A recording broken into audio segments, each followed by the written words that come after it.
Olá, ouvintes da Swincast, aqui é Beatriz Nantes. Aqui é Danilo Carvalho. E esse é mais um episódio do Swincast, o nosso podcast voltado para natação e maratonas aquáticas. Hoje a gente tem aí o imenso prazer de receber a Tatiane Sakemi, uma nadadora olímpica, especialista no nado peito. Tuca, obrigada por conversar com a gente hoje. Eu que agradeço o convite.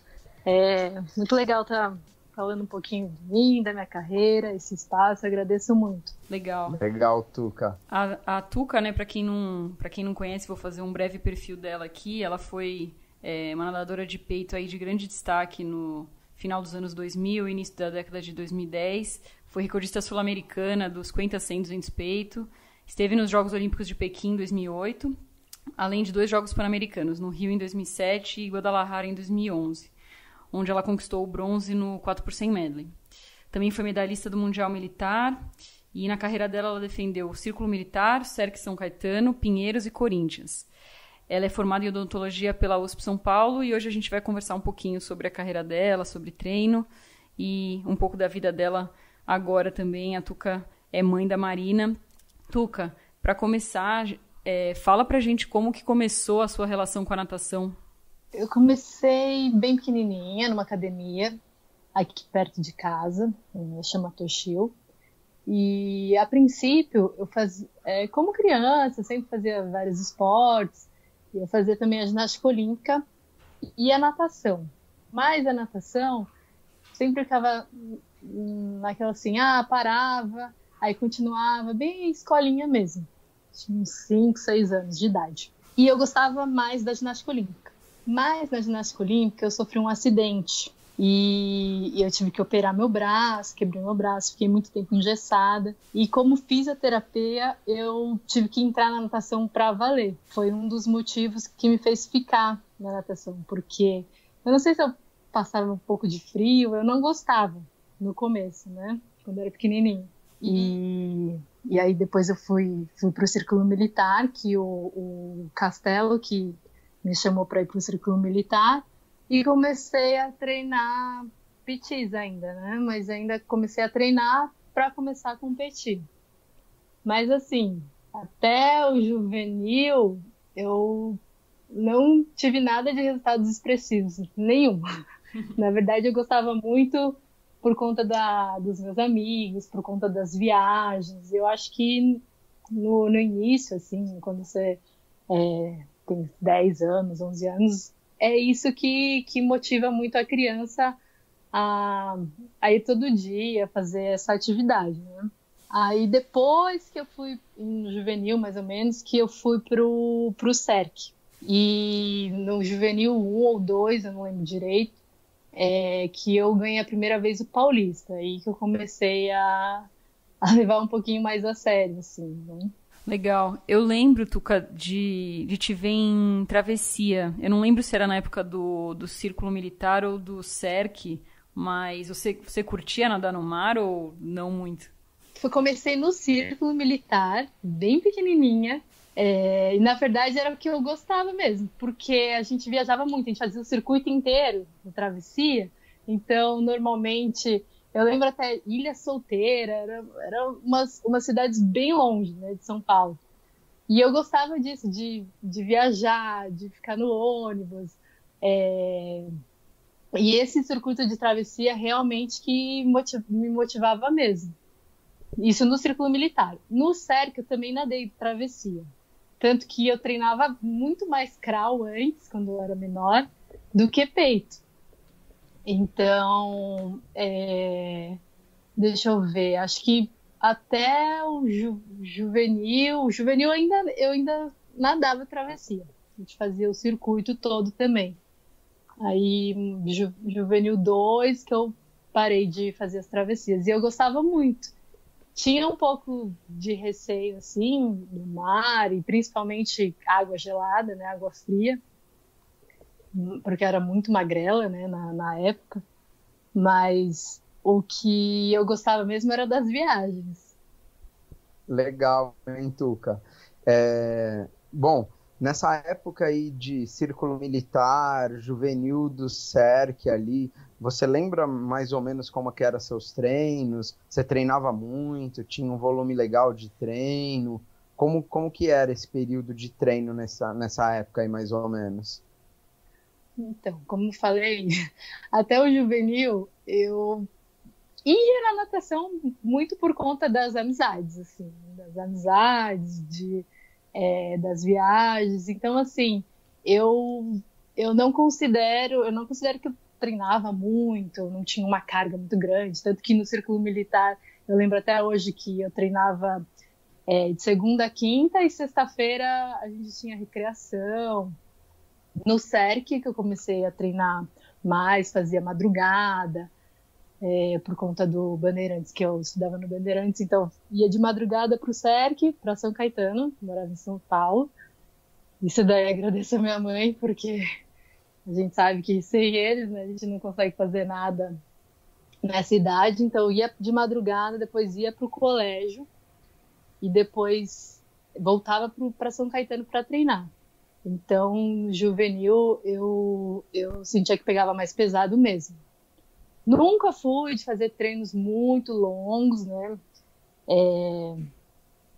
Tirando no Corinthians, Carlos vai ouvir, vai ficar bem feliz. Nunca fui de fazer treinos muito longos antes, né? Então, juvenil e infantil, assim, não considero que eu treinava muita metragem. Tinha séries muito fortes, mas não tinha muita metragem. Ô Tuca, ali quando você começou a ver que o nado de peito ali, ele começou a dominar mais, predominar mais ali nas suas características, você lembra quando foi e quem era o treinador ali naquele momento? Lembro, foi José Ricardo. Foi no juvenil, exatamente. Eu nem pegava antes final de brasileiro, era super assim difícil para mim. E foi o meu primeiro paulista na juvenil no CERC São Caetano, treinando com o José Ricardo, que eu ganhei o meu primeiro paulista no sem peito. E até então, assim, para mim, eu nunca tinha pego pódio no paulista, né? E ele me fez acreditar no nado de peito. Então, assim, eu vim aquela Tuca nadando travessia, nadando 800 livre, com o João no círculo militar, eu nadava 800 livre, nadava 400 livre, provas de fundo. E o José Ricardo que me fez acreditar no nado de peito. Então, ele começou a me dar muitas séries de peito, minha perna sempre foi uma coisa que eu precisava melhorar, sempre foi uma deficiência grande, e ele começou a me fazer gostar de séries de perna de peito, séries de peito um pouquinho mais longo, porque o 200 eu já também não gostava muito. Então foi o José Ricardo que plantou essa sementinha em mim, sim. E ali nesse momento ali com o Zé, conheço bem porque treinei com ele, a gente nadou junto lá em 2003, né? O Zé gosta muito de 400 medley, 200 peito, ele sempre trabalhou muito com essa característica de nadadores. Eu lembro, inclusive, você nadando 400 livre, 400 medley, 200 peito, nadava de tudo ali com o Zé, mas ali naquela época o peito já tinha predominado ali como provas principais, né? E ali da época, você lembra dessa época de algum treino assim que você fala, nossa, eu lembro daquele treino que marcava você em algum sentido, por algum motivo, sei lá? Eu lembro, era assim, eu cheguei a nadar o 400 medley, nesse próprio Paulista eu nadei o 400 medley, eu ganhei o 400 medley nesse Paulista que eu ganhei a primeira vez, nadava 400 livre, mas o que eu me lembro era assim, eu tinha uma dificuldade muito grande, isso em juvenil, né? Então, que não era para acontecer, mas eu tinha uma dificuldade muito grande no polimento. Então, no polimento, as minhas séries ficavam assim, era desesperador. né? Os tempos ficavam horríveis. Então, assim, até eu assimilar que isso fazia parte de mim, o Zé teve que fazer assim, um trabalho muito grande, não só nos treinos, mas um trabalho psicológico, porque depois eu entendi, depois eu entendi que eu, no polimento, mesmo que eu não rendesse tanto, na competição era diferente. Então, até eu entender isso, tinha uma série que ele gostava de dar, que era assim, N de 100, peito, na longa, e ele falava assim, o intervalo ia diminuindo. Então começava para 2 minutos, aí ia diminuindo em 5 segundos, né? Então, e eu estourava assim muito, muito fácil, né? Porque eu nadava horrível no polimento e tal. Então eu lembro que essa série me marcava muito porque era uma briga comigo mesma, né? Não era uma série tão difícil.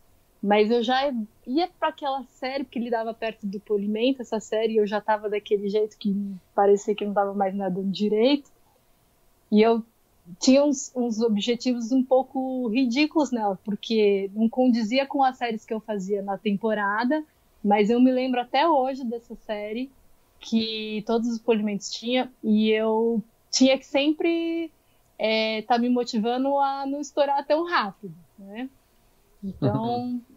Era essa série, era N de 100, começava com 2:10 e ia baixando 5 segundos. 3 tiros para 5 segundos, assim, sabe? Legal. Então já chegava no 40, às vezes eu estourava. E já ficava triste, já começava tudo de novo. E aí cada polimento, porque a gente sabe, né? Cada temporada vai mais de quase 6 meses. Então, assim, cada vez que chegava para essa série eu já tinha que encarar ela diferente. Mas muito por conta do momento, né? Não é tanto por ela ser difícil ou não.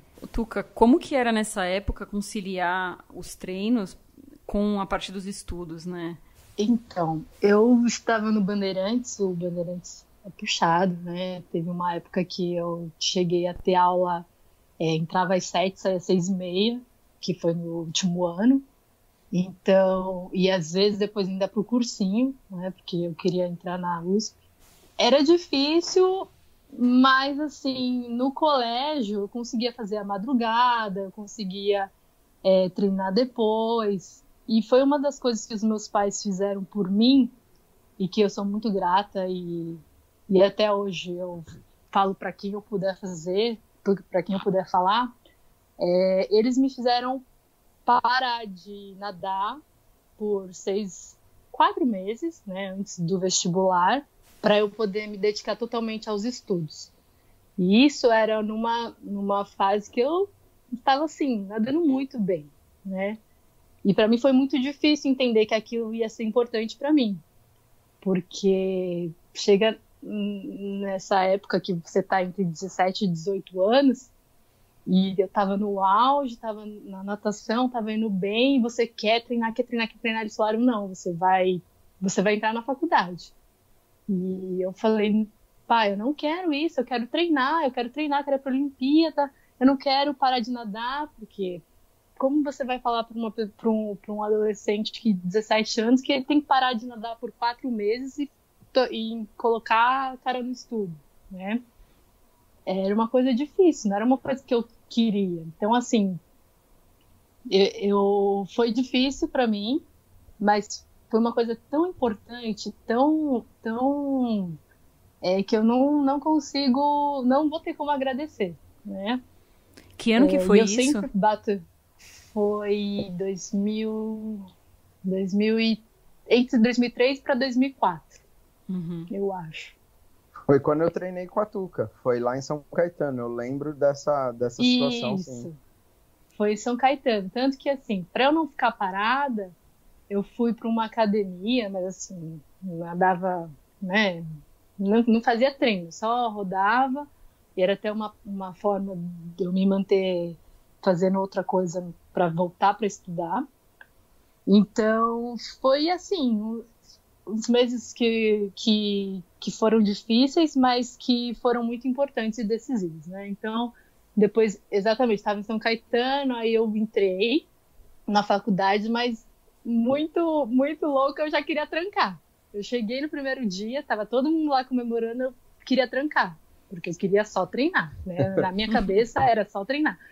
Aí até a coordenadora falou, olha, eu nunca vi isso. As pessoas chegam aqui tão felizes de ter entrado e você quer trancar no primeiro dia. Você não pode trancar, você tem que fazer 6 meses de faculdade para trancar.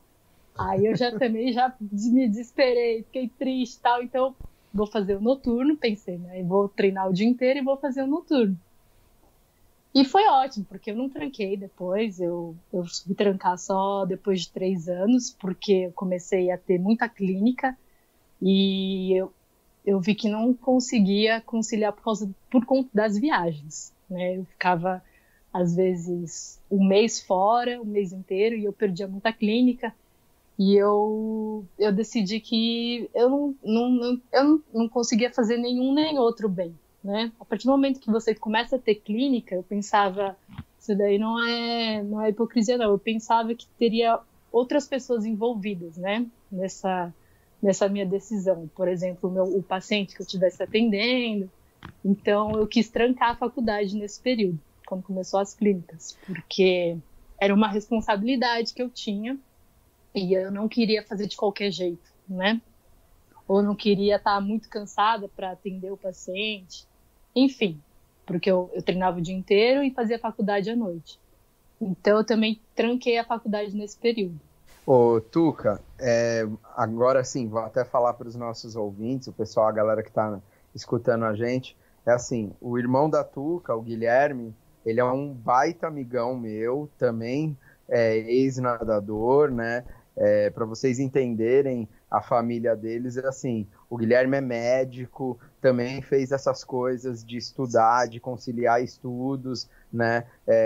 Tanto que eu sempre uso os dois, tanto a Tuca quanto o Guilherme, né? Eu falo para os meus atletas há anos, assim, a vida inteira, eu sempre levo para eles, quando eles falam assim, eu tô com dificuldade de conciliar ir para a escola de manhã e ter de tarde que treinar e à noite que fazer a lição e dormir depois, né? Eu sempre cito a Tuca e o Guilherme, né, que estudavam no Bandeirantes, que uma fez odonto, o outro medicina, e eles conseguiram, mesmo com tudo isso, ser excelentes profissionais ali nos estudos, aonde eles estavam, e foram ótimos nadadores. A Tuca, indiscutível, chegou aos Jogos Olímpicos e tudo mais, né? Não foi fácil, com certeza, mas assim, fica uma lição aí de que quando você quer e você se organiza, né, você consegue fazer as coisas. Obrigada, Danilo. Não, realmente não foi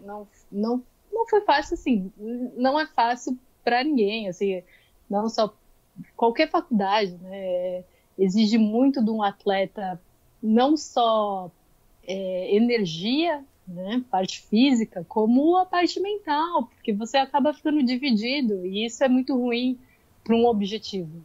Então, o que eu fiz?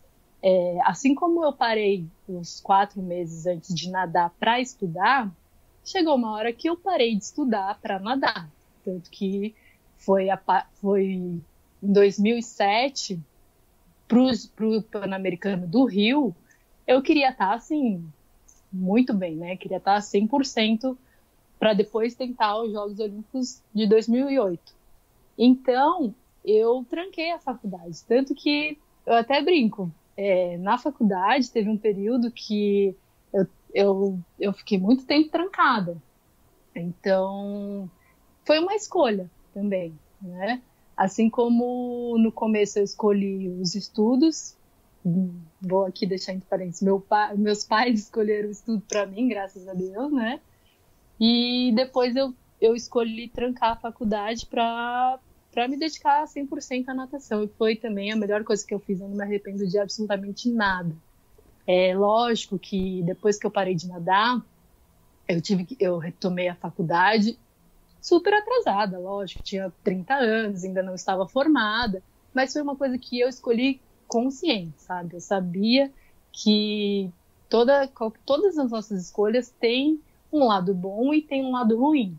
Eu sabia que estaria atrasado, eu sabia que os estudos eu teria que correr muito atrás, que foi o que eu fiz depois que eu parei de nadar. Aí eu puxei matéria de manhã, de tarde, de noite, ficava o dia inteiro na faculdade, me dedicava, fiz muito curso, consegui fazer, né, os cursos, porque mesmo escolhendo, a gente fica dividido, né? Tem horas que a gente, quando os resultados não apareciam na natação, a gente começa a pôr na balança, né? Pesar.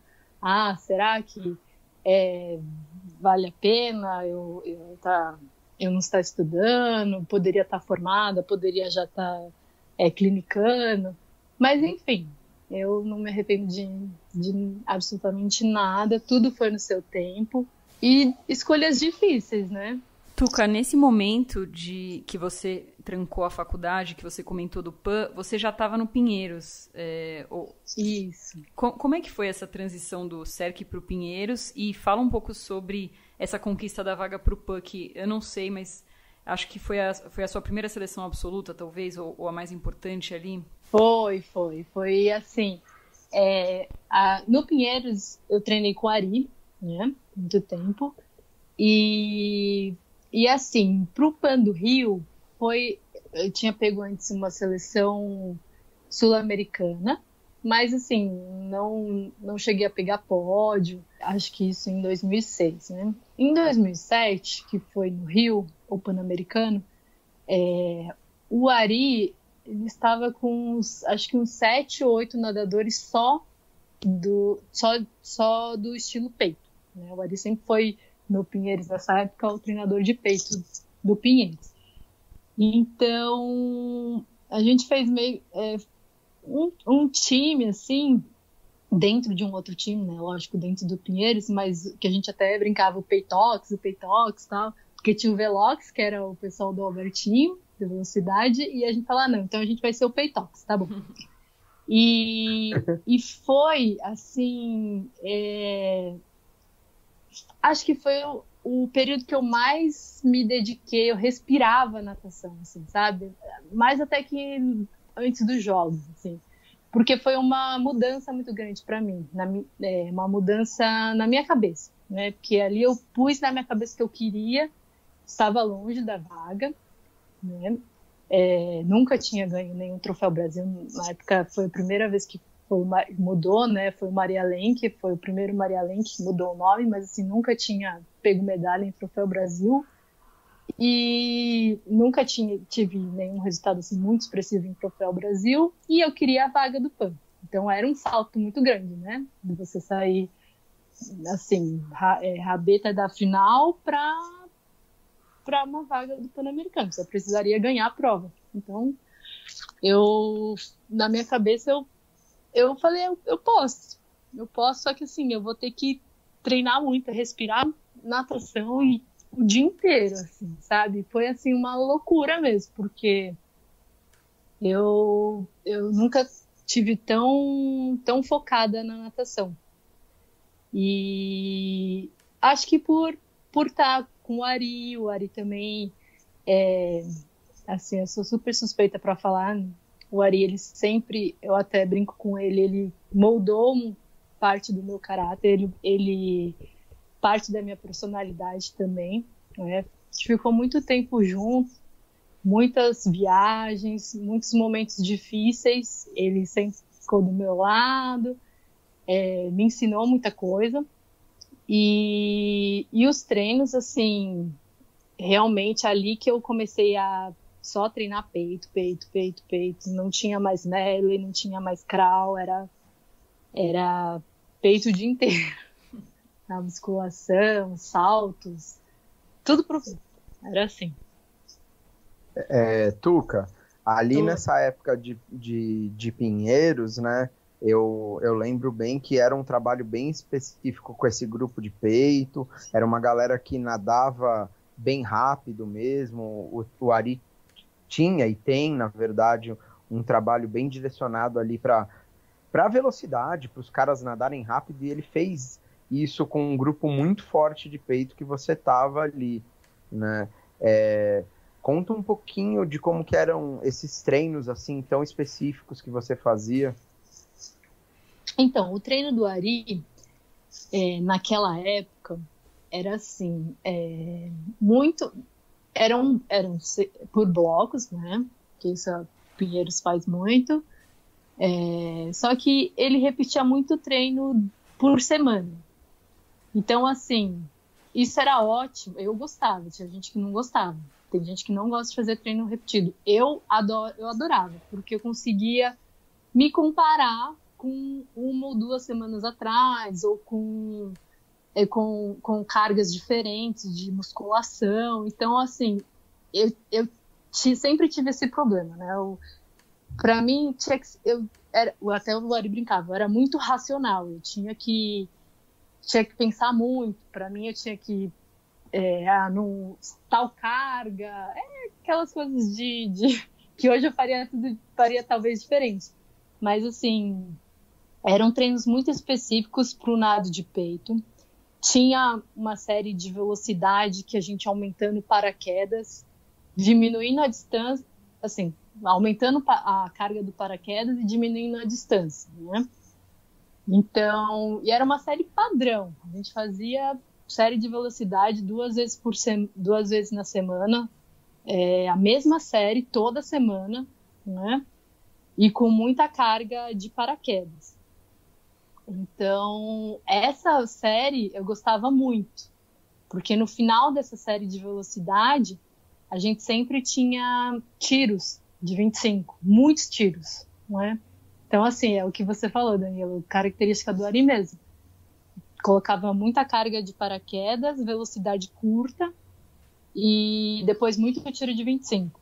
E aí chegou a seletiva do PAN e você ganhou a prova, né? Foi sua primeira vitória, então, em Troféu Brasil, e aí já te classificou para o PAN. Como é que foi essa prova? E conta um pouquinho dos treinos dessa época. Essa prova, tenho até hoje, assim, foi emocionante demais, assim, porque eu nadei primeiro 200, e eu consegui a vaga no 200, e na verdade eu estava treinando para o 100, né?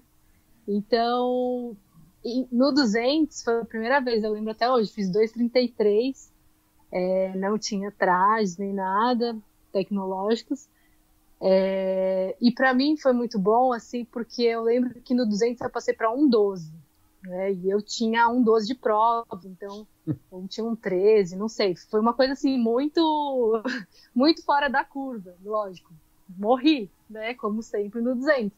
Mas a minha passagem, eu fiz aquele 1,12 assim, muito leve, né? Lógico que depois eu cansei. Mas foi a passagem que, assim, me fez ver que realmente eu estava pronta. Era uma competição alvo, lógico.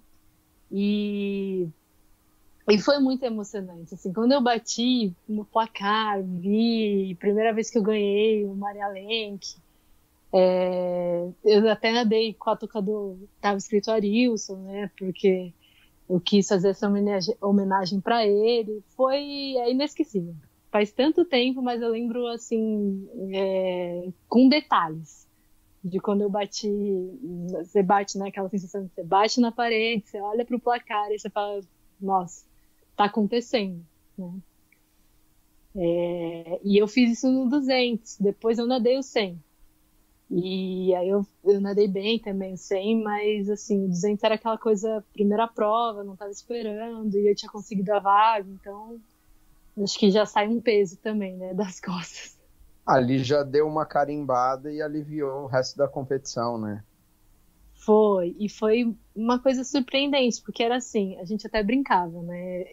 As meninas do 200 sempre eram as primeiras a cair na água do nosso grupo, porque tinha o 200 peito na primeira etapa, o feminino, e o masculino era depois.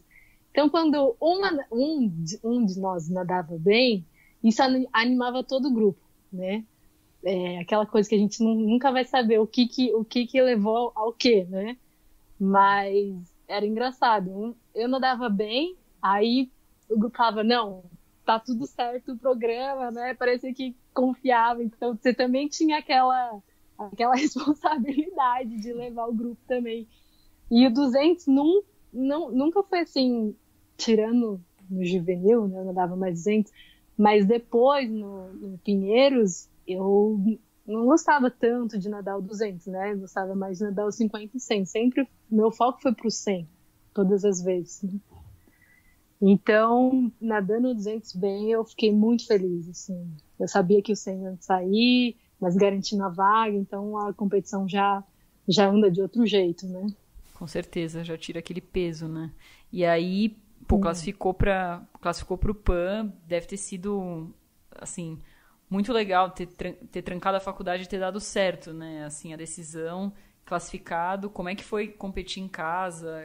Conta um pouquinho do PAN e dessa preparação da seletiva até a competição. Competir em casa sempre é muito bom, apesar, assim, os meus pais, eles sempre me acompanharam, isso eu também sou muito feliz em poder dizer que não importava qual fosse a competição, se fosse, não menosprezando nenhuma competição, mas assim, desde competição universitária, meus pais estavam, até na Olimpíada eles estavam.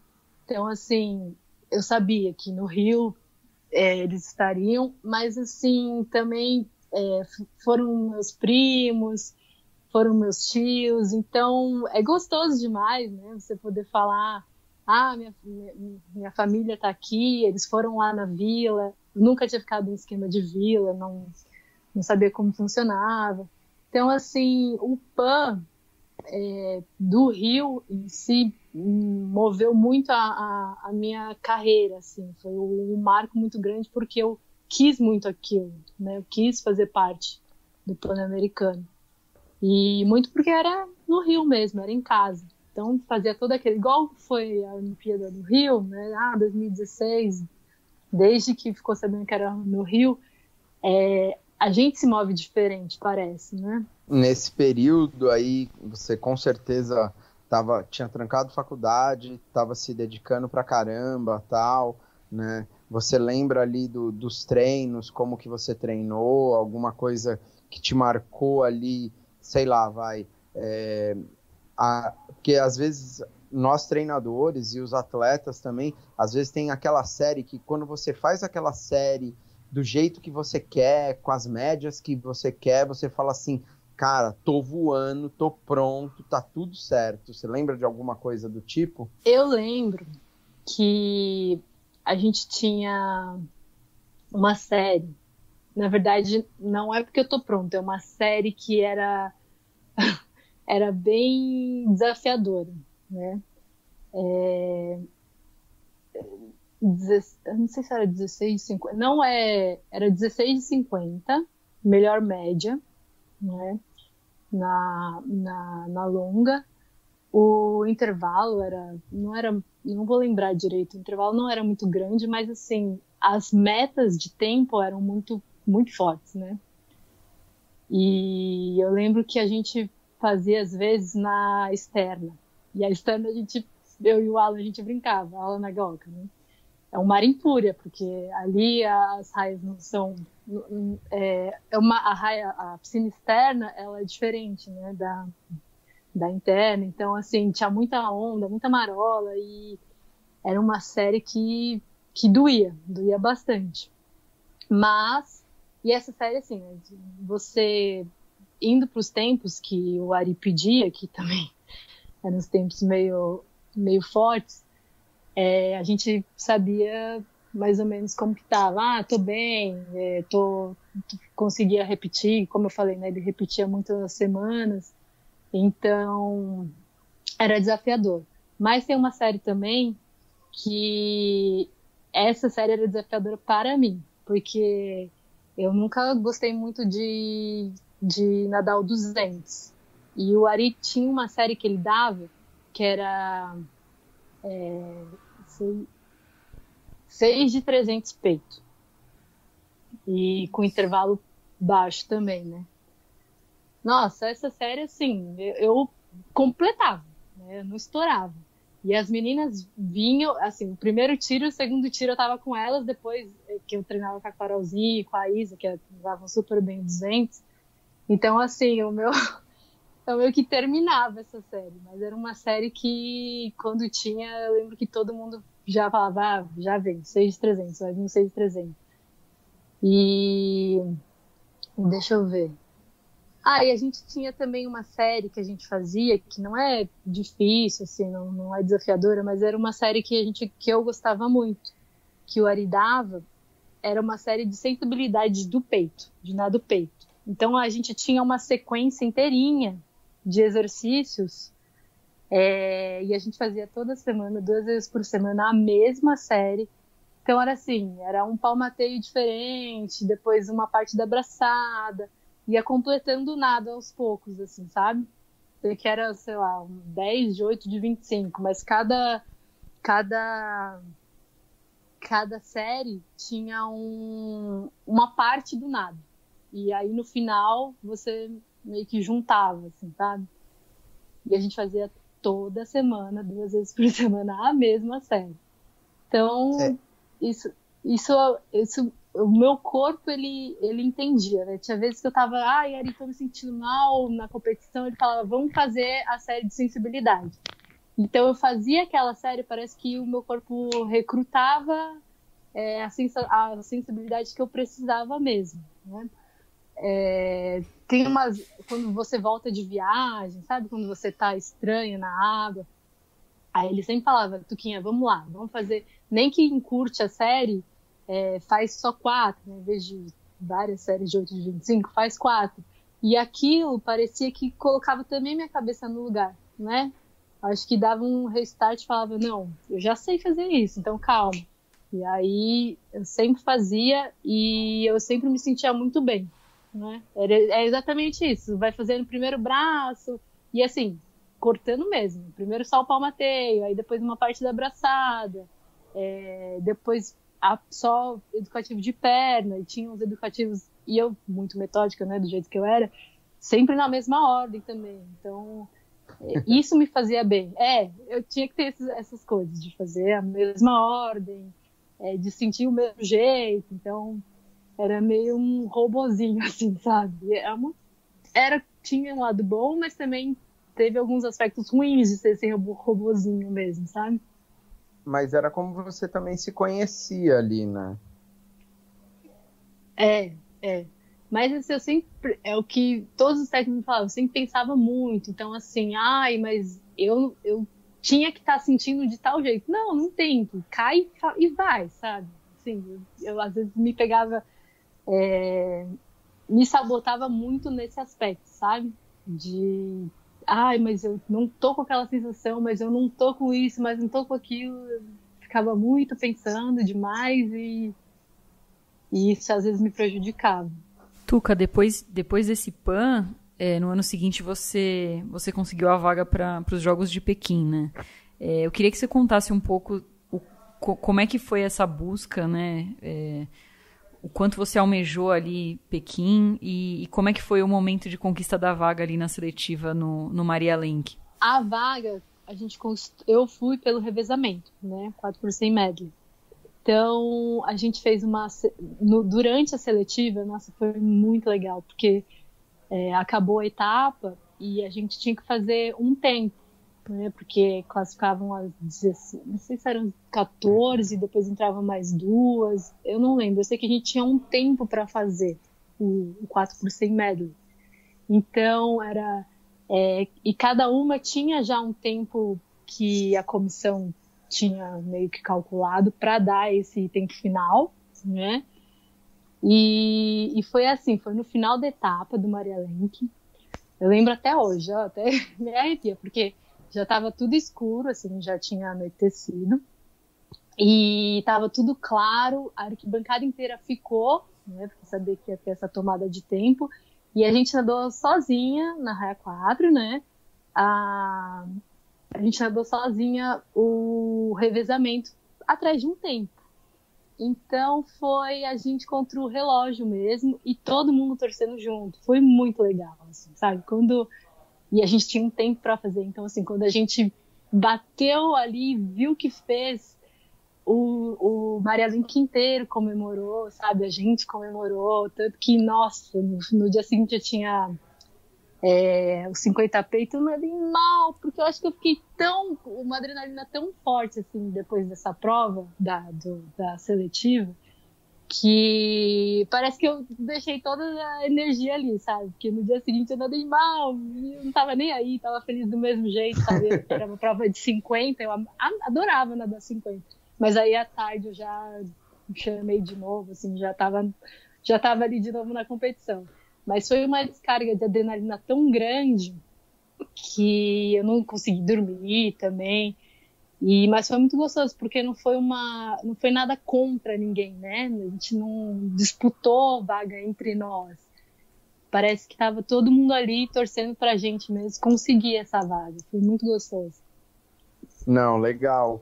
E na real, né, é que na hora que vocês juntaram ali o time para fazer essa tomada de tempo para validar, né, não tinha clube, né? Era a seleção. Isso. Eram as 4 meninas ali, né, que estavam buscando um negócio, aquele negócio que o revezamento tira sempre algo a mais, com uma arquibancada inteira ali, vibrando, torcendo, querendo ver o sucesso de vocês, porque o sucesso de vocês é o sucesso da nossa natação, né?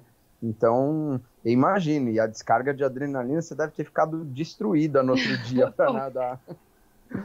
Foi porque, assim, eu não acreditava, né? Porque concretiza um sonho, lógico, todo mundo, Olimpíada. E foi de um jeito tão, assim, legal, sabe? Que você não tirou vaga de ninguém, você tava ali, todo mundo torcendo por você, e deu muito certo, sabe? Foi assim, eu até brinco que se bobear, foi tão legal quanto estar na Olimpíada, sabe? Foi um momento muito, muito diferente, assim, de tudo. Me ajuda a lembrar que Fabiola Molina, você, quem que nadou a Gabi e a Tati. Gabi e a Tati Lemos. Tá. Isso. Legal, baita heavy. Eu lembro que cada um tinha mais ou menos assim o tempo para fazer, e a gente conversava disso. Então, assim, a Fabiola, eu sou muito suspeita para falar, e ela, mais uma vez, mostrando quem é a Fabiola Molina, né? Porque a Fá já estava classificada. Ela não precisava ter descansado para esse troféu, Brasil, para esse Maria Lenk. Ela já estava classificada para a Olimpíada, e ela podia ter passado por cima para treinar para a Olimpíada. E ela descansou por causa desse revezamento, sabe? Porque ela sabia que a gente tinha chance de classificar. Então, assim, é a Fabiola, né, gente? Então, até hoje, pouca gente sabe disso, mas ela não precisava, né? Tanto que, assim, muitos atletas faziam isso, né? Tentavam se classificar antes para poder passar por cima mesmo, né? Isso era muito comum antes, porque tinha muitas seletivas, né? E a Fabiola é demais, gente. Ela falou, a gente não tinha certeza se ela ia, ela falou, gente, eu vou estar polida, fica tranquila, sabe? Treinem bastante, que eu vou estar lá, a gente vai fazer essa tomada e a gente vai conseguir. A Fabiola, ela é incrível. Que legal. Ela é ímpar, né? Nossa, que história. Então, e ela, a gente tá falando de Olimpíada, né? Ela podia estar treinando para Olimpíada e não seria nada errado ela fazer isso, sabe? Não seria, entendeu? Mas a Fabiola, gente, ela não pensa, não passa na cabeça dela isso, né? Ela falou, não, a gente vai para esse revezamento, sim. Eu vou descansar, eu lembro que a gente conversava, né? Eu vou estar polida, eu vou estar polida. Se você, não é que eu vou lá, né, nadar para vocês. Não, gente, eu vou estar lá no meu melhor, igual vocês. Foi muito... E eu consegui por causa dela, né? Lógico, por causa de todas. Mas eu não teria vaga no individual, né?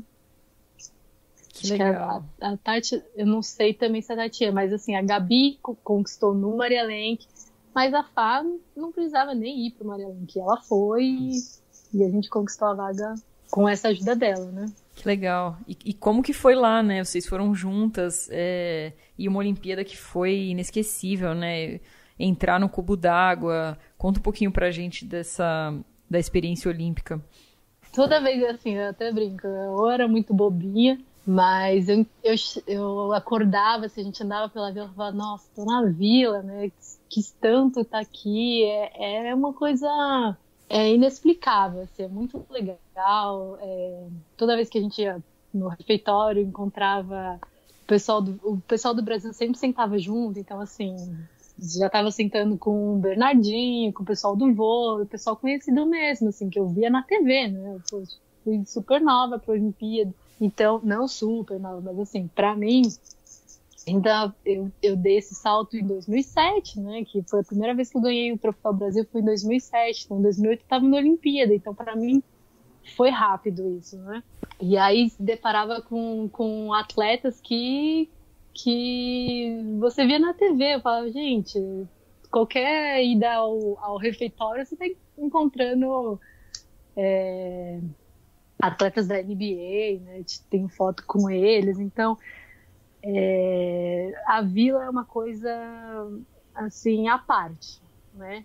A gente parece que eu fui a minha única Olimpíada, então assim você fica deslumbrado mesmo, né? Então assim, Olimpíada eu tenho até hoje lembranças que assim, não tem dinheiro que pague, né? Todo mundo que teve experiência de jogos, que conversou com a gente até hoje, dá esse relato aí, que essa convivência na Vila Olímpica é um negócio surreal, que nenhuma competição, por melhor que o nível seja nos mundiais de esportes aquáticos, vai ser igual com essa interação de Jogos Olímpicos mesmo, né? Agora, assim, só para vou dar um tempo para você, porque eu sou legal, né? Você vai ter que, daqui a pouco, contar uma história engraçada. Pode ser sua com alguém, de alguém, assim, zoando mesmo, algum amigo, tal. E pensa numa história bem divertida, assim, pra gente dar aquela chorada de rir. Porque, assim, se você não contar uma história, se você não contar uma história engraçada, você sabe que eu sei coisa sua, porque seu irmão é meu amigo e eu já falei com ele antes dessa entrevista, né? Tuca, enquanto você pensa aí na questão do Danilo, no ano seguinte das Olimpíadas, né, 2009, você bateu o recorde sul-americano dos 50, 100, 200 peito ali e foi para o Mundial de Roma, que foi um mundial também bem histórico, né? A gente conversou esses dias com o Fernando Silva, que estava comentando da atmosfera incrível que era ali da competição. Conta um pouquinho pra gente como é que foi esse pós-Olimpíada, se você sentiu ali se teve dificuldade de voltar a treinar, uma queda de motivação ou não, se você já foi direto, e como é que foi 2009? Então, eu lembro que em 2008, depois que a gente volta da Olimpíada, teve um Fínquel, né? E depois, no final do ano, cai um pouquinho sim. Não vou mentir. Mas em 2009 já era outra coisa, porque eu também nunca tinha ido ao Mundial. Então eu coloquei de novo um objetivo para eu treinar. E eu falei, eu quero ir para esse Mundial. E eu lembro que esse Mundial foi muito quente, né? Na verdade foi o último Mundial, acho que eles fizeram em piscina aberta, né? Porque depois desse Mundial acho que eles pensaram melhor e foi muito quente. Nossa, eu lembro que a gente chegava a não ir para a piscina de manhã, não tinha treino, para ficar no quarto mesmo, né? Porque pesando seria melhor ficar no quarto do que cair na piscina. Mas esse Mundial foi o Mundial dos trajes. Né? Foi aquela loucura de correr atrás de traje, porque no Mundial acho que a gente ganhava, você ganhava da arena, então, só que você teria que ir até lá, então era a correria dos trajes. Então no começo a gente correu atrás de traje, corria para colocar também, porque a gente até brincava que na época dos trajes tinha 2 provas, né? A gente aquecia correndo, ia colocar o traje, que era como se fosse uma primeira prova, e depois nadava. E lá em Roma era um calor, a gente colocava aqueles trajes. Eu lembro, rasguei o traje. Nossa, tô tentando lembrar que eu tô agora totalmente desconcentrada, porque o Danilo falou da história engraçada, eu tô tentando pegar. Eu tô Ó, já tentando tá lembrar ficando uma história engraçada. Não, mas é. Ah, não, mas de rasgar traje. Ah, eu tenho uma muito boa, lembrei uma, mas não... é com um amigo, ele vai me matar, mas é muito bom. Pode, é disso que a gente gosta. Mas ele é tranquilo, então não vai ter problema. É do Diogo Iago. Pode O mandar. marido da Fabiola, tá? Já vou mandar. Porque assim, a gente foi no Pan Pacífico, acho que 2010, na Califórnia. Aí, gente, não dá. O Diogo era da 400 metros, então assim, aquela história, né? Brasil, tal, todo mundo torcendo, e ele com fone e tal, entrou pra nadar. Aí o Diogo, como tava com traje, então os meninos tinham, né? Acho que a bermuda e tal, normal. O Diogo tirou a calça, mas ele ficou com a cueca, ele não abaixou tudo, ele ficou com a cueca em cima do traje. E ele assim, e a gente, Diogo, ele, gente, o pessoal tá torcendo muito, né? E ele não olhava e não se concentrava. A gente, meu Deus, o Diogo vai, Diogo! Aí o Antônio Henrique, que era o técnico dele, correu e começou assim, na frente dele, quase que parar na baliza, né? Aí o Diogo, nossa, o Antônio Henrique tá um pouco descontrolado, o que tá acontecendo? Isso depois o Diogo contando, né? O Tony Henrique um pouco descontrolado, ele não tá vendo que eu vou nadar agora, meu Deus, que sem noção. E ele não olhava, tipo assim, não vou olhar pra não desconcentrar, vou ficar aqui. Aí o árbitro foi lá e pediu pra ele tirar a cueca, mas imagina, gente, ele tava indo pulando mesmo de cueca. Eu lembro que foi, agora que eu lembrei, foi assim. Legal. Ô, Tiramos Tuca, foto. é assim, ó, você contou uma história do Diogo e tal, né? Aí a gente vai ter alguns entrevistados que são amigos seus aí, e eu vou pedir para eles lembrarem alguma coisa sua também, tá? Porque Vai agora ter, o com negócio certeza. é assim, é um falando do outro aqui, ó. Mas o mais engraçado é o Diogo contando, porque ele é a calma em pessoa, né? E ele falava, gente, o que tá acontecendo? Fabiola tá descontrolada gritando lá. O Antônio Henrique querendo me parar bem aqui na baliza, não tô entendendo. Aí ele, quando ele olhou para baixo, ele. Aí já era, né? Rindo, ele falou que fez o submerso rindo também. Aí não dá mais, né? Aí acabou a prova. Acabou. Mas ele falou, o Antônio Henrique falou, não tinha jeito, Diogo, eu tinha que fazer alguma coisa. Boa, essa foi uma das melhores aí que a gente já ouviu das engraçadas, gostei. E a gente tava falando de 2009, né, já tava falando de Roma, mas acho que o que eu mais lembro de 2009 era do recorde que você bateu de sem peito, do 1767. Esse acho que foi... Foi em maio, foi no 2009. Foi no Maria Lenk, né? Foi no Maria Lenk.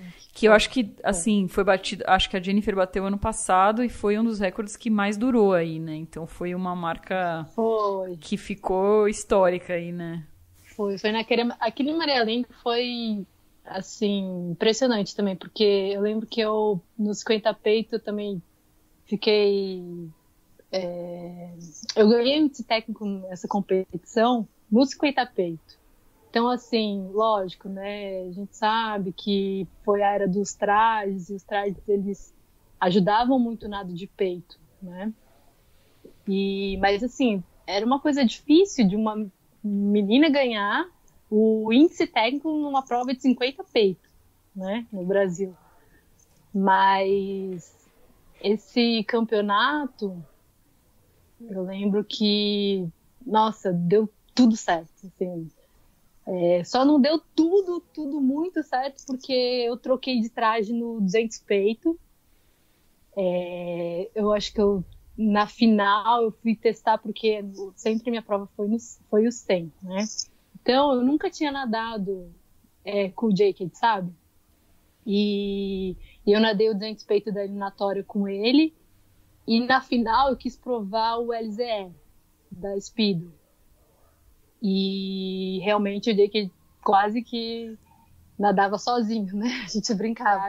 Tava no começo, né, do uso dos trajes, foi a primeira vez que a gente usou. Então foi um salto, né? Foi um salto muito grande.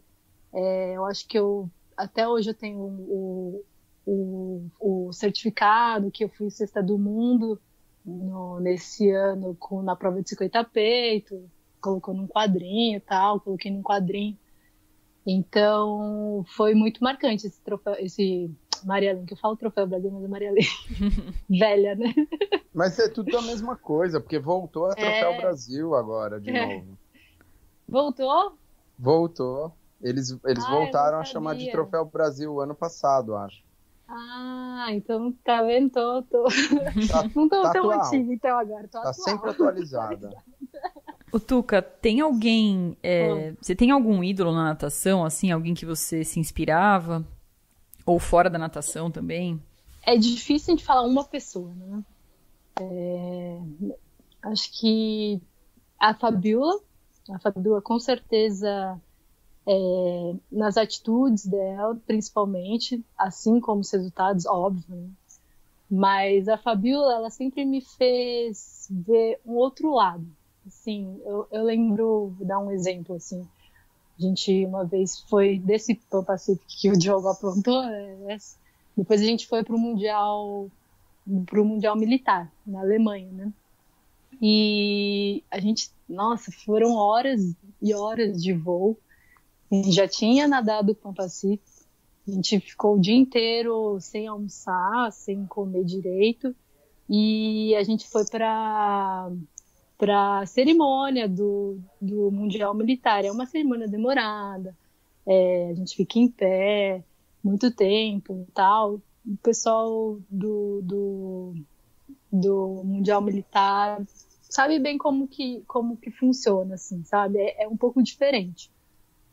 E a Fabiola, todo mundo muito cansado, e a Fabiola, assim, parecendo que não tinha acontecido nada, que tinha acabado de chegar super, super tranquila, olhando, ela, nossa, como as coisas são bonitas, e eu parava e falava, gente, como que pode, né? Tá todo mundo pessimista, olhando as coisas, porque quando tá cansado, você começa a ver coisas ruins, reclamar bastante, né?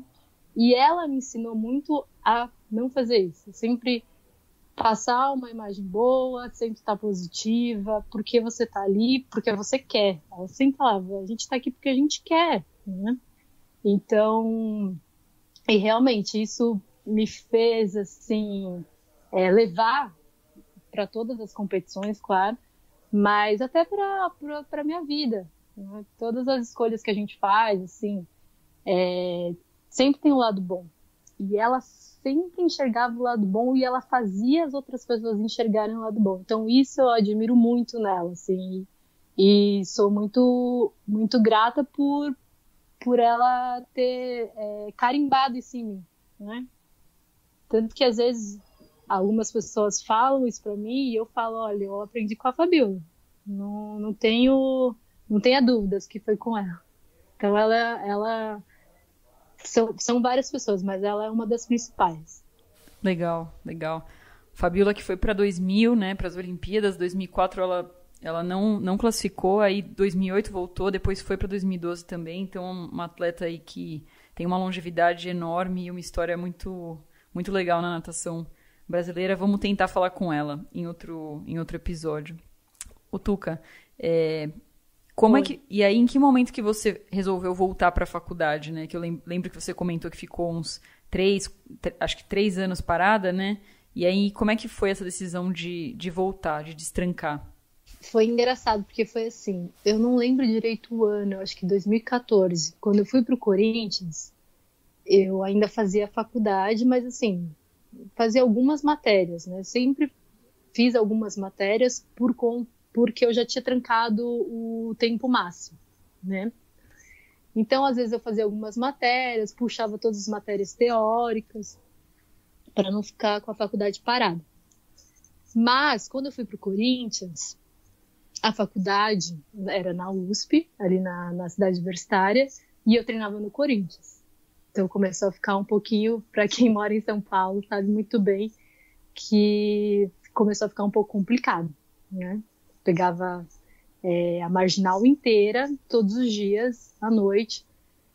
E aí eu cheguei para mim e falei, olha, eu tenho que decidir de novo, porque se eu queria, até então, eu queria tentar a Olimpíada de 2016, né? Então, assim, meu foco, eu mudei pro Corinthians, eu falei, não vou parar de nadar, eu quero ir tentar a Olimpíada de 2016.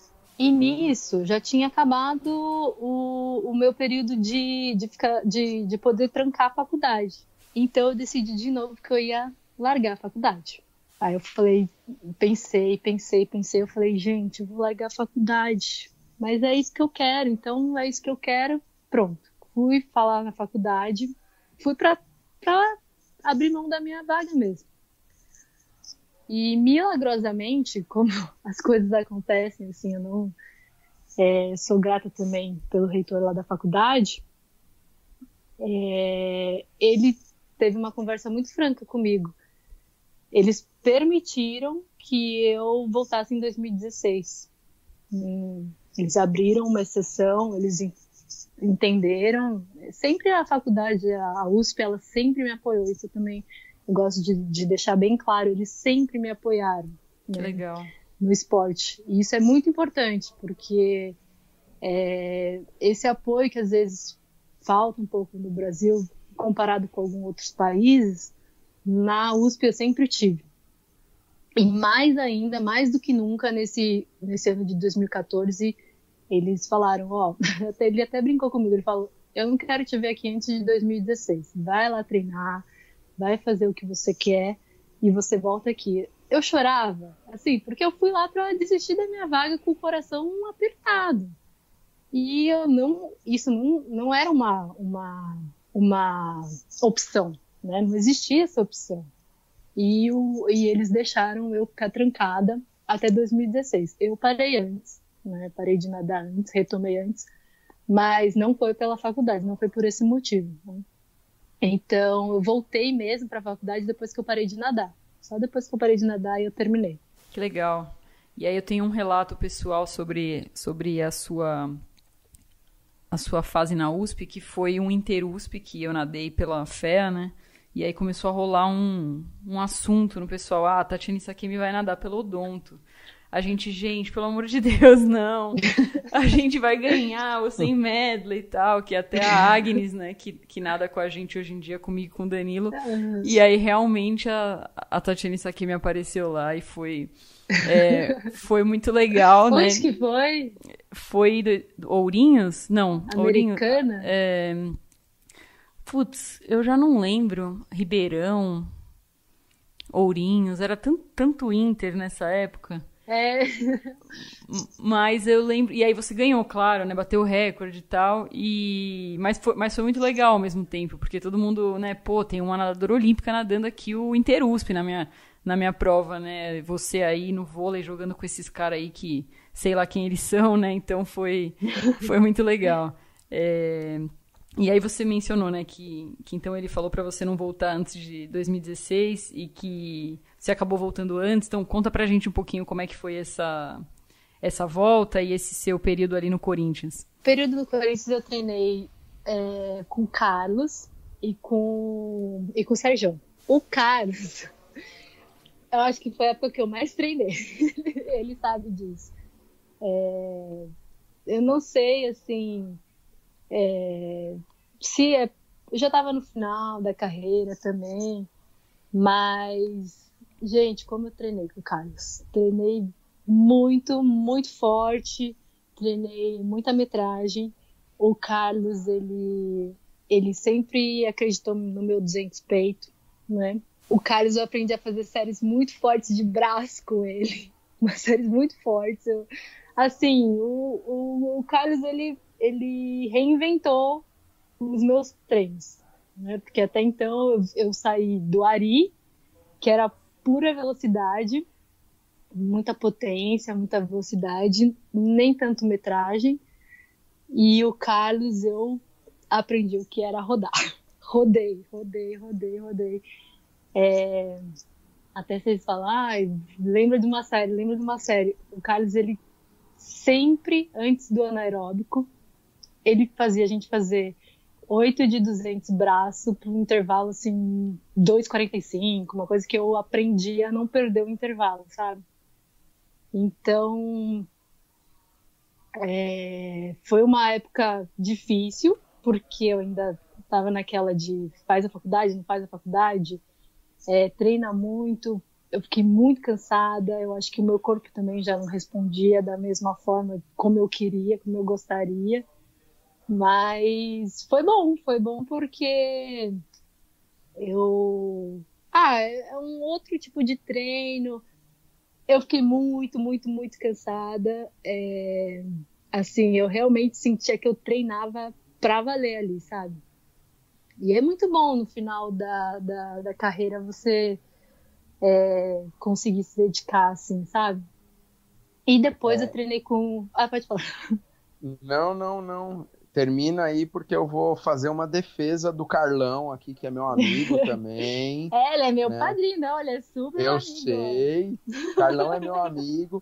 E assim, ó, vou te falar uma coisa que eu sempre achei, seu irmão sempre achou também, que a gente sempre... E o Zé Ricardo sempre achou. É 200 peitos. Você tinha que ter se dedicado com mais carinho a essa prova, né? Não tô dizendo que tenha sido errado.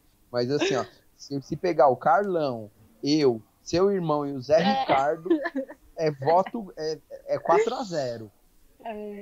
Não, então, e eu comecei a nadar de novo o 200 bem, né, na mão do Carlos, claro, né, nadava, fazia série gigante, fiz série de 400 peitos, pela primeira vez na vida, então assim, foi bom porque eu parei de nadar e eu posso falar, fiz série de 400 peitos, entendeu? Uma coisa que, assim, na minha cabeça de Pinheiros, jamais, sabe? Jamais. O de 300 ali eu já era muito, agora série de 400 peitos. Eu até brincava com ele, né? Porque eu tava me formando e o Carlos, ele tem um pouco de medo de dentista, né? Eu falei, ó, isso aí vai ter volta, viu? Isso aí vai ter volta, Carlos, porque... não era fácil não, viu? E aí depois eu treinei com o Serjão, que é outro tipo de treino, mas que também eu rodei bastante, viu, com o Serjão. Então, assim, eu posso dizer que no final da minha carreira foi onde eu rodei mais. Eu sofri, mas eu gosto também, sabia? Talvez, assim, abre um leque, né? Porque você ficar só treinando o mesmo estilo, a mesma potência, assim, é cansativo tanto mentalmente, fisicamente e até pro próprio corpo, articulações, assim, sabe? Você sempre exigindo da mesma articulação, assim, sabe? Então, talvez, porque... Lógico, para volume você tem que colocar um crawl, você tem que colocar um medley, né? Então acho que isso, eu até brinco, é vida longa, né? Parece que não, mas eu acho que é vida longa pro atleta, pra carreira do atleta isso. Eu acho muito importante. Pra você ver aí, eu vou falar uma coisa. Eu sou amigo do irmão da Tuca, do Saquemão lá, e ele foi meu atleta durante alguns anos no Tênis Clube Paulista. Eu vou contar uma série que eu fiz com ele, não sei se a Tuca sabe, se ele chegou a contar, porque ele quase me matou depois, né? Ele fez uma série comigo que era 3 séries de 6 de 100 a cada 1,25. Ele quase de peito, tá, galera? Ele quase me espancou quando ele terminou o 6º tiro, assim, eu não sei como que ele conseguiu. Ele saiu da água, veio na minha direção, eu falei, ele vai me matar. Ele olhou pra minha cara e falou, nunca mais você faz isso comigo, eu nunca mais faço isso, né? Mas foi uma época muito legal aí, e como a galera gosta de treino duro, eu já judiei de pelo menos um dos saquentes. Não, ele não falou não, mas ele falava que os seus tênis eram duros também, viu?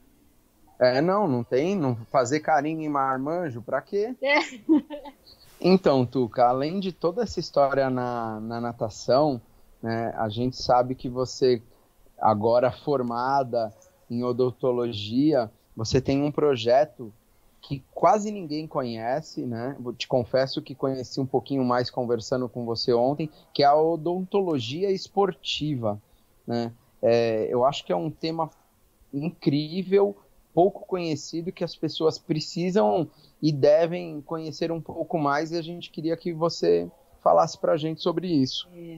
O que eu quis fazer é levar um pouco da parte de atleta que eu fui, a visão que eu tenho de um atleta, a visão que eu tenho do clube perante o atleta e a visão que eu tenho agora de dentista, né, como dentista. Então, assim, o que eu sei, né, esse projeto, na verdade, ele é voltado para os atletas de alto rendimento, porém, também funciona muito para o pessoal de base, porque, na verdade, esse projeto ele tem o objetivo uma conscientização da importância da odontologia do esporte. A odontologia do esporte, como você diz, ela é pouco conhecida, mas ela precisa fazer parte, porque é uma parte muito importante. A parte tanto do atleta, que é a parte a boca, infecções que ele pode estar tendo, quanto a parte do clube também olhar para esse outro departamento.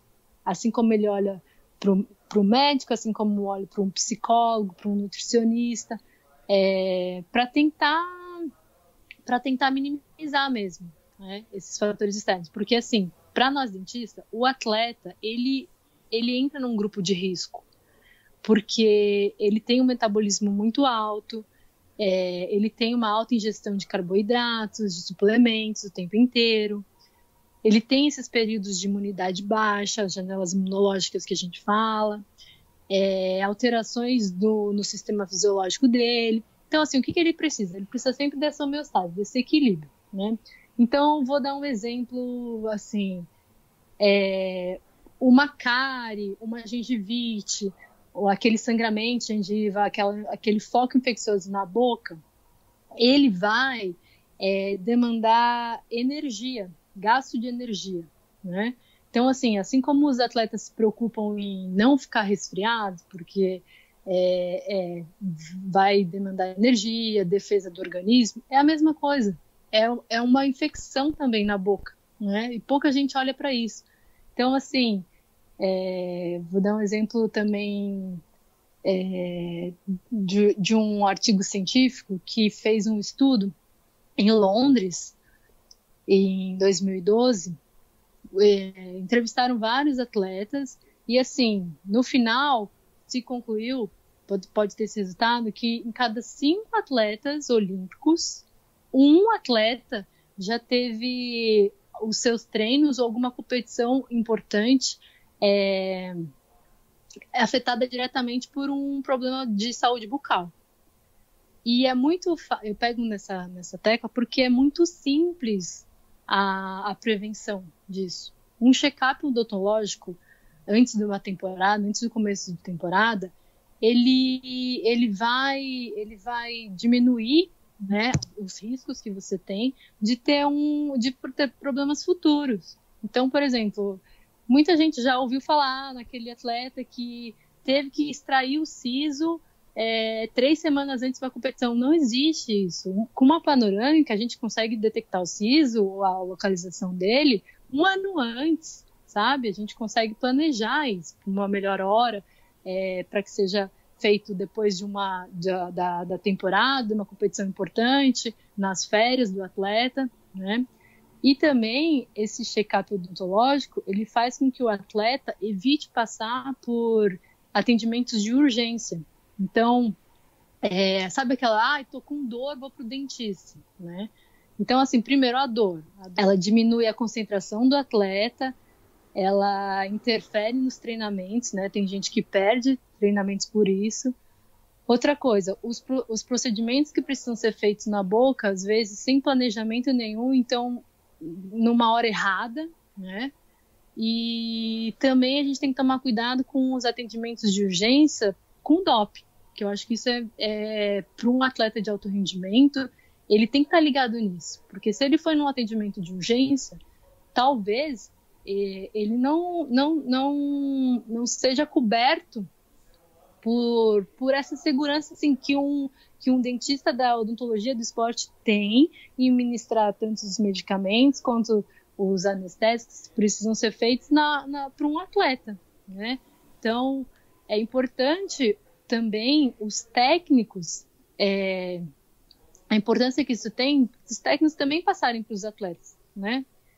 Que infecções diversas, assim, eu vejo muito os clubes muito preocupados em fazer exames, eu mesma, né, já fiz exames de sangue mensais, e tem atletas que fazem anos que não vão ao dentista, né? Então, por que não olhar uma coisa que é simples? Por isso que eu acredito nisso, por ser simples. É muito simples um check-up odontológico. Então, ainda estamos no começo. Assim como há muito tempo o psicólogo, antigamente, era uma coisa assim, alguns clubes só que tinham, hoje a maioria tem. Eu acredito que mais para frente essa importância vai ser levada, como se diz, do jeito que tem que ser, né? Eu tinha escutado falar disso por sua causa mesmo, né? Mas eu não tinha tomado o conhecimento ali. Com você explicando tudo isso, eu vou ficar mais chato do que eu já sou com os meus atletas, e eu vou ter mais uma coisa que eu vou cobrar deles já desde criança, ali, desde as categorias de base, porque isso também pode se tornar um hábito. E quando se torna um hábito, o cara chegar no alto rendimento, aquilo para ele já é natural, colocar na periodização, no planejamento, igual os exames de sangue, as avaliações biomecânicas e etc. e tal, colocar na periodização o check-up odontológico ali dentro de momentos da temporada, de preferência no começo. A gente não faz teste cardíaco tal, no começo das temporadas, já coloca junto esse check-up odontológico aí, é só procurar a Tuca. Não, então, para o pessoal de base, assim, quem já teve uma instrução de como passar o fio dental? Quem já teve... Então, assim, mas isso daí é bobeira. Não é bobeira, porque se você for pensar, se você for chato mesmo, assim, como o atleta de alto rendimento são detalhes. Então, ali tem placa bacteriana, ali tem infecção, ali tem bactéria, ali tem defesa, né? Tem demanda tem gasto de energia a mais. Por exemplo, tem o bruxismo. O bruxismo, o que eu já atendi de atleta que se aperta à noite, e isso é o estresse, tanto psicológico quanto estresse físico, ele acentua esse apertamento. E esse apertamento, ele dá dores de cabeça, ele dá dores de pescoço, ombro, nuca. Então já começa a pegar uma parte também de fisioterapia. Então já atendi atletas que, eu ia na fisio, minha nuca, e ela tava com problema de ATM. Às vezes, a pessoa está tratando uma coisa e é simples de ser resolvida, mas assim, precisa do check-up para pelo menos descartar essas hipóteses de parte odontológica, né?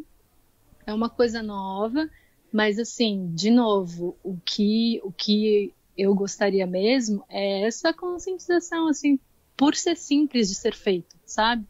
Não é nada demais, vai ajudar muito. Eu sei, muitos clubes têm essa periodização um pouco semelhante, outros não, mas assim, me passaria, né? Tuca, aqui eles vão treinar forte, aqui é uma semana de compensação. Então, assim, aqui é o polimento. Então, a gente sabe que pode aumentar a incidência de cárie no polimento. Mas eles estão descansados. Não, mas eles estão com estresse mental, né? Tem um estresse mental. E, às vezes, tem uma janela de imunidade. Então, baixa a imunidade deles no polimento. Mas eles estão descansando. Não, mas baixa a imunidade. A gente tem marcadores de saliva que comprovam que baixa a imunidade deles. Então, talvez uma aplicação de flúor. E aí vai, né? A parte mais odontológica. Muito legal mesmo. Parabéns pelo trabalho. né? Tenho certeza que é uma questão de tempo para as pessoas conhecerem melhor, né? E colocarem isso na vida esportiva delas também. Bom, a gente já vai encerrar aqui, já alugamos por muito tempo a Tuca aqui hoje, uma sexta-feira à noite, confinados em épocas de coronavírus, a gente está gravando. A ideia de falar com você, além da gente já querer faz tempo, foi o Trivino que comentou comigo e falou que você nadou uma competição Master, né? E que já bateu o recorde sul-americano em 2018. Eu queria que você contasse pra gente como é que foi essa... Assim, se você pretende voltar, né? E como que foi nadar Master, se você curtiu ou não, enfim, como é que tá a sua relação com a natação depois de parar o competitivo ali? Gente, nadar o Master é muito bom. Eu acho que o nadar o Master me fez eu fazer as pazes com as piscinas, né? Mais ou menos isso. Porque toda vez que a gente para, assim, eu parei, tive um overtraining, então assim, eu parei numa época que eu já praticamente estava brigada com a piscina. Então, o Master é muito gostoso, né? Não tem aquela não é nem pressão, mas assim, você não se cobra do jeito que você se cobrava. Eu posso falar que o Master me fez fazer as pazes com a piscina. Eu tenho sim a intenção de voltar depois que tudo se acertar aqui com a Marina, né? Eu sei que me faz bem nadar. E competir, eu tenho também esse outro objetivo.